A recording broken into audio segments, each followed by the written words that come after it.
الحمد لله رب العالمين والعاقبة للمتقين والصلاة والسلام على رسوله الكريم أما بعد فأعوذ بالله من الشيطان الرجيم بسم الله الرحمن الرحيم يا أيها الذين آمنوا كتب عليكم الصيام كما كتب على الذين من قبلكم لعلكم تتقون صدق الله العلي العظيم۔ عرض و معروض سے پیشتر آئیے ہم اور آپ مل کر اپنے نبی کی بارگاہ میں درود پاک پڑھے۔ اللہم صلی علی سیدنا شفیعنا حبیبنا مولانا محمد بارک وسلم صلو علیہ صلاۃ و سلام علیک یا رسول اللہ صلی اللہ تعالی علیہ وسلم۔ حضرات محترم، امسال کے رمضان المبارک کا آج پہلا جمعہ ہے۔ رمضان المبارک کی آج 4 تاریخ ہے، کل 3 تاریخ تھی۔ خاتون جنت حضرت فاطمۃ الزہرا رضی اللہ تعالی عنہا کے عرس کا دن تھا، یعنی ان کے وصال کا دن تھا۔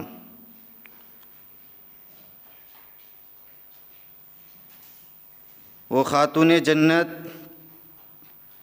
جن کے مقام و مراتب بہت ہی بلند و بالا ہیں، وہ خاتون جنت کہ جن کے سر کے بال کسی غیر محرم نے نہیں دیکھا، وہ خاتون جنت جن کا مقام و مرتبہ اتنا بلند و بالا ہے کہ جب بروز محشر وہ پل صراط سے گزرنے والی ہوں گی تو ایک آواز آئے گی، ایک ندا آئے گی کہ وہ اہل محشر اپنے اپنے سروں کو جھکا لو، اپنی اپنی نگاہیں نیچی کر لو، کیونکہ خاتون جنت 70,000 حوروں کے ساتھ پل صراط سے گزرنے والی ہے۔ 70,000 حوروں کے ساتھ پل صراط سے گزرنے والی ہے۔ 10 رمضان المبارک کو حضرت خدیجۃ الکبریٰ کا وصال ہوا، 17 کو حضرت ام المؤمنین عائشہ الصدیقہ رضی اللہ تعالی عنہا کا وصال ہوا، اور 21 کو حضرت مولا علی کی شہادت ہوئی۔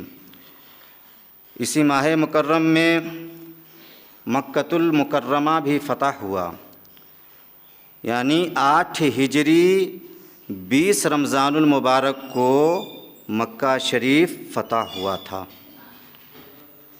اور اسی ماہ مکرم کی 17 تاریخ کو بدر کے میدان میں وہ عظیم لڑائی بھی ہوئی تھی۔ بہرکیف عرض کرنا مقصد یہ ہے کہ ماہ رمضان کا عظمت و برکت والا مہینہ گزر رہا ہے، جس سے ہم لوگ لطف اندوز ہو رہے ہیں۔ اس ماہ مکرم کو 3 حصوں میں تقسیم کیا گیا ہے۔ رمضان المبارک کو 3 حصوں میں تقسیم کیا گیا ہے۔ اولہ رحمۃ و اوسطہ مغفرۃ و آخرہ عتق من النار،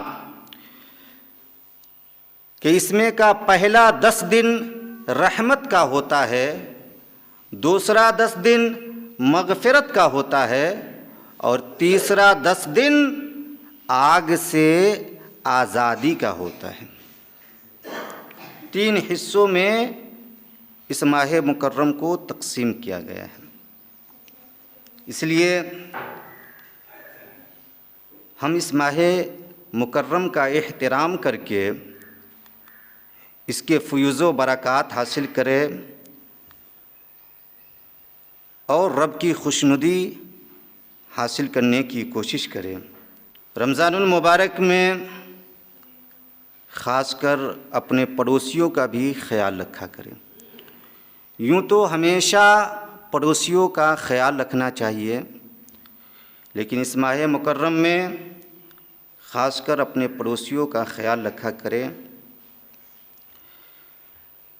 یہ تو کڑوی حقیقت ہے، یہ تو کڑوی حقیقت ہے کہ اس دور کا اکثر و بیشتر مسلمان اپنے دکھ سے کم پریشان رہتا ہے اور اپنے پڑوسیوں کے سکھ سے زیادہ پریشان رہتا ہے،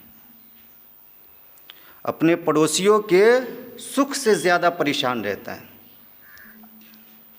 اگر کوئی پڑوسی آپ کو پریشان کرتا ہے، اس کے باوجود بھی آپ اس کا خیال رکھیں۔ اگر وہ محتاج ہے تو ان کے یہاں روزہ افطار بھیجا کریں، بھیجیں گے تو آپ کو اس کا فائدہ ہوگا۔ اگر وہ آپ کو ستاتا ہے تو پھر وہ اپنا حساب دے گا، وہ مجرم ہوگا، وہ پکڑا جائے گا، لیکن آپ اپنا حق ادا کرتے رہیے۔ ہم سب جانتے ہیں کہ روزہ دار کو روزہ افطار کرانے کے کتنے فائدے ہیں۔ پیغمبر اسلام نے ارشاد فرمایا کہ جو روزہ دار کو روزہ افطار کرائے گا، اللہ تعالیٰ اس کی مغفرت فرما دے گا، اس کی گردن کو آگ سے آزاد کر دے گا اور اسے روزہ دار جتنا ثواب عطا فرمائے گا، لیکن روزہ دار کے ثواب میں کوئی بھی کمی واقع نہیں ہوگی، کوئی بھی کمی واقع نہیں ہوگی۔ اور یہ ثواب اس کو بھی ملے گا جو کسی روزے دار کو ایک گھونٹ دودھ یا پانی یا ایک کھجور سے روزہ افطار کرائے گا، روزہ افطار کرائے گا۔ اس لیے اپنے پڑوسیوں کا خیال رکھے، محلے کے غریب غربا کا خیال رکھے اور روزہ افطار کرائیں۔ حضور اکرم سید عالم صلی اللہ علیہ وسلم نے ارشاد فرمایا کہ انسان کی ساری نیکیاں 10 گنا سے لے کر 700 گنا تک بڑھا دی جائیں گی، 10 گنا سے لے کر 700 گنا تک بڑھا دی جائیں گی، لیکن روزہ کے متعلق رب فرماتا ہے کہ روزہ میرے لیے ہے اور میں ہی اس کی جزا دوں گا۔ سبحان اللہ، میں ہی اس کی جزا دوں گا۔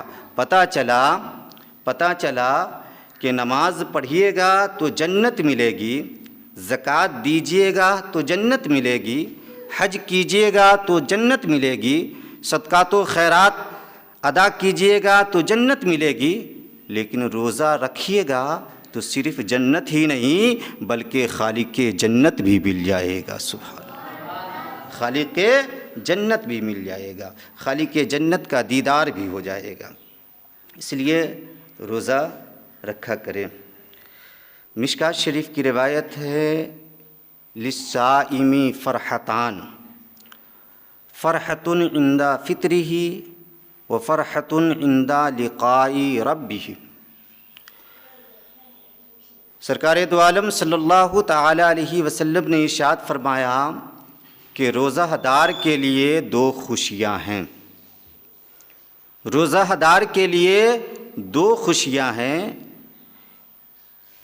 ایک خوشی اسے افطار کے وقت حاصل ہو جاتی ہے اور ایک خوشی اسے رب کے ملاقات کے وقت حاصل ہوگی۔ سبحان اللہ، رب کے ملاقات کے وقت حاصل ہوگی۔ اور ہم سب کا اس بات پر تجربہ بھی ہے کہ انسان سال کے 11 مہینے بہترین اور لذیذ ترین کھانا کھاتا ہے، پر اسے یہ لطف حاصل نہیں ہوتا جو لطف ایک روزہ دار کو روزہ افطار کرتے وقت حاصل ہوتا ہے۔ سبحان اللہ، جو مزہ، جو سکون روزہ افطار کرتے وقت روزہ دار کو حاصل ہوتا ہے، پورے سال وہ مزہ، وہ سکون کبھی حاصل نہیں ہوتا۔ اللہ رب العزت فرماتا ہے، یا ایھا الذین آمنوا کتب علیکم الصیام کما کتب علی الذین من قبلکم لعلکم تتقون۔ جس کا سیدھا سادھا ترجمہ یہ ہوا کہ اے ایمان والو، تم پر روزے فرض کیے گئے ہیں جیسا کہ تم سے پہلے کے لوگوں پر فرض کیے گئے تھے۔ تم پر روزے فرض کیے گئے ہیں جیسا کہ تم سے پہلے کے لوگوں پر روزے فرض کیے گئے تھے۔ اے قرآن، ہم پر روزے کیوں فرض کیے گئے؟ تو قرآن کہتا ہے لعلکم تتقون، اس لیے تم پر روزے فرض کیے گئے ہیں تاکہ تمہیں پرہیزگاری حاصل ہو جائے، تاکہ تمہیں تقوی حاصل ہو جائے۔ قرآن مقدسہ کا انداز تکلم تو دیکھیے کہ قرآن مقدسہ نے ایمان والوں سے کہا کہ تم پر روزے فرض کیے گئے جیسا کہ تم سے پہلے کے لوگوں پر فرض کیے گئے تھے، جبکہ قرآن نماز کے متعلق بھی کہا، زکوٰۃ کے متعلق بھی کہا، حج کے متعلق بھی کہا کہ اے لوگو نماز قائم کرو، اے لوگو زکوٰۃ دو، اے لوگو کعبے کا حج کرو۔ لیکن اس سے پہلے کبھی بھی قرآن نے یہ نہیں کہا کہ اے لوگو تم پر نماز فرض کیے گئے جیسا کہ تم سے پہلے کے لوگوں پر فرض کیے گئے تھے۔ قرآن مقدسہ نے یہ کبھی نہیں کہا کہ اے لوگو تم پر زکوٰۃ و حج فرض کیے گئے جیسا کہ تم سے پہلے کے لوگوں پر فرض کیے گئے تھے۔ صرف روزہ کے متعلق کہا۔ کیوں؟ اس لیے کہ روزہ ایک انوکھی عبادت ہے، روزہ ایک نرالی عبادت ہے جس میں انسان کو بھوک و پیاس برداشت کرنا ہوتا ہے، گرمی کو برداشت کرنا ہوتا ہے۔ ہو سکتا ہے کوئی بندہ بھوک و پیاس کو برداشت کرنے کے بعد، گرمی کی شدت کو سہنے کے بعد یہ کہہ دیتا کہ اللہ رب العزت نے روزہ صرف ہم لوگوں پر ہی فرض کیا، تو اللہ رب العزت نے ایسے لوگوں کی تسلی کے لیے، ایسے لوگوں کی تسکین کے لیے پہلے ہی بتا دیا کہ اے ایمان والو سنو، روزہ صرف تم پر فرض نہیں کیا گیا ہے بلکہ تم سے پہلے کے لوگوں پر بھی روزہ فرض کیا گیا تھا۔ سبحان اللہ، تم سے پہلے کے لوگوں پر بھی روزہ فرض کیا گیا تھا۔ یعنی حضرت آدم علیہ السلام سے لے کر حضرت عیسیٰ روح اللہ تک جتنے انبیاء و مرسلین اس دنیا میں تشریف لائے، ان تمامی کی امتوں پر روزے فرض کیے گئے تھے۔ یہ اور بات ہے کہ ان کے ایام مختلف تھے، ان کے احکام مختلف تھے، لیکن روزے ساری امتوں پر فرض کیے گئے تھے۔ روزہ صرف ایمان والوں پر فرض ہے، عاقل بالغ مسلمانوں پر روزہ فرض ہے، بچوں پر روزہ فرض نہیں ہے۔ لیکن بچوں کو بھی رکھنا چاہیے، ایسے بچے جس میں روزہ رکھنے کی طاقت آ گئی ہے اسے روزہ رکھنا چاہیے، کیونکہ روزہ رکھنے سے روزے کی عادت بھی پڑ جائے گی اور اسے نفلی روزے کا ثواب بھی حاصل ہو جائے گا۔